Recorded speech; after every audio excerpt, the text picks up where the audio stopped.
గంగా కళానాట్య మండలి మా YouTube channel చూసే ప్రేక్షకులందరికీ శుభాకాంక్షలు తెలియజేస్తున్నాము.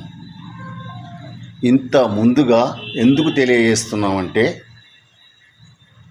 పిత్రామాస పోయిన తర్వాత 7వ రోజు పిత్రామాస వెళ్ళిన 7వ రోజుకే వేములవాడలో సద్దుల బతుకమ్మ పండుగ జరుగును. అందువల్ల మీ అందరికీ అడ్వాన్స్గా శుభాకాంక్షలు చెప్పవలసి వచ్చినది. సద్దుల బతుకమ్మ పండుగ అంటేనే ఆడిబిడ్డల అలజడి. ఈ ఆడిబిడ్డలు అందరూ సద్దుల బతుకమ్మ సంతోషముగా జరుపుకొని ఆయుర ఆరోగ్యాలతోని సుఖ సంతోషాలతోని పిల్ల పాపలతోని చల్లగా 100 ఏళ్ళు ఉండాలని ఆ ఒక్క భగవంతుని వేడుకుంటున్నాము. దసరా సద్దుల బతుకమ్మ శుభాకాంక్షలు తెలియజేస్తున్న